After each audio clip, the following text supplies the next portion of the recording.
周日，外交部网站罕见以近4万字长文，以大量事实和数据澄清了21个美国对华认知中的谬误和事实真相，揭露了美国国务卿布林肯近日在亚洲协会发表的对华政策演讲的欺骗性、虚伪性和危害性。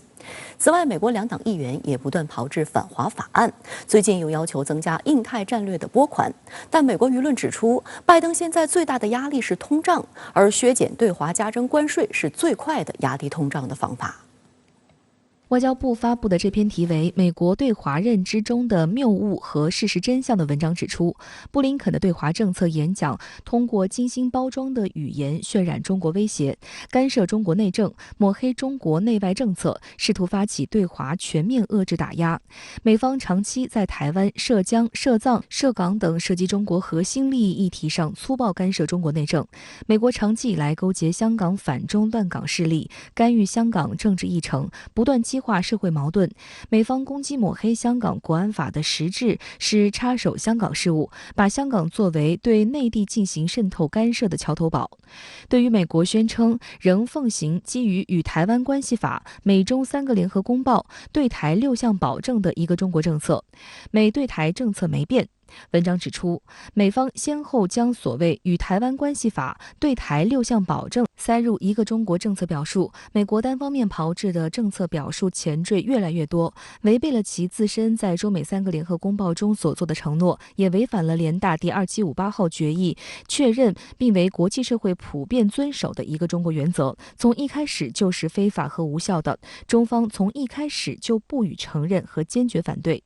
文章强调，美国背信弃义、虚化掏空一个中国原则，企图以台制华，是当前台海和平稳定面临的主要威胁之一。政治上，美方不断开历史倒车；军事上，美方违背逐步减少对台售武，并经过一段时间导致最后解决的承诺，从未停止对台军售，迄今军售总额超过700亿美元。路透社等还报道，美特种作战部队成员一直临时性轮调台湾，训练台部队。2021年以来，美国领导人先后3次公开表示，如台海发生战争，美将协防台湾。文章奉劝美方应该奉行真正的一个中国政策，不要在台湾问题上玩火，否则将严重危害台海和平稳定，严重损害中美关系。美国自身也将为此付出难以承受的代价。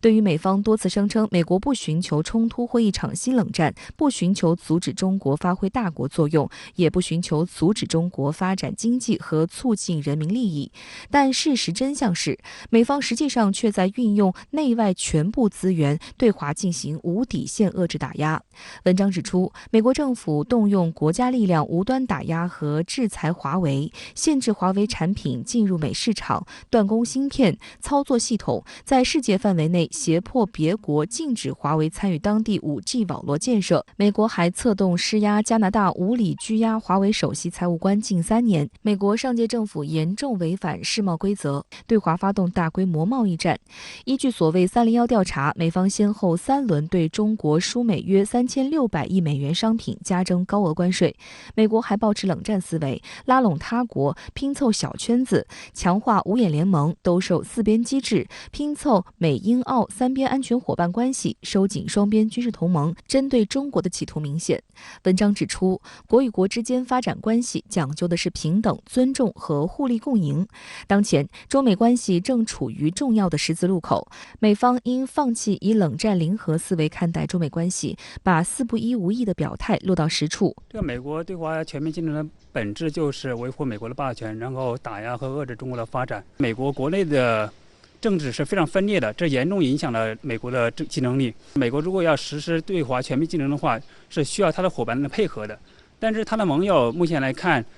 绝大多数是不愿选边站队，不愿跟中国进行所谓的新冷战。外界注意到，美国遏制中国的戏码并未停止，近期还图谋对华发动舆论战。据《环球时报》报道，五眼联盟正在收集和编造证据，计划炮制一系列所谓中国对西方进行政治渗透的谣言，以诋毁中国的国际形象。外界注意到，这是在涉疆等问题上抹黑造谣失去市场后，美方主导的五眼联盟的又一个工作重点。观察指出，近年来在美国主导下，五眼联盟已经变成一个服务于印太战略的反华俱乐部。美国试图制造新的一个中国威胁论，然后用更强硬的姿态来应对中国。第二个，我觉得另外一个目的就是使中美关系和中国与西方的关系变得意识形态化，从而达到使美国实现一种接近一个新冷战的一个状态，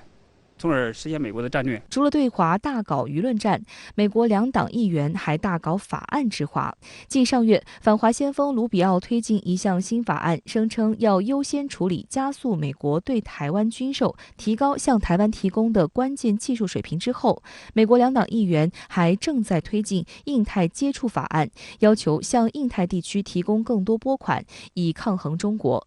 英国金融时报指出，拜登上台后不断提出与中国全面竞争的口号，但他的幕僚一直在抱怨美国实际投入的资源仍然与拜登的口号不匹配。过去10年，东亚的外交拨款占比仅为3%到5%之间。5月，拜登在华盛顿举办的美国东盟特别峰会上承诺，将在东南亚投资1.5亿美元用于应对气候问题和基础设施建设，遭到东南亚媒体的嘲讽。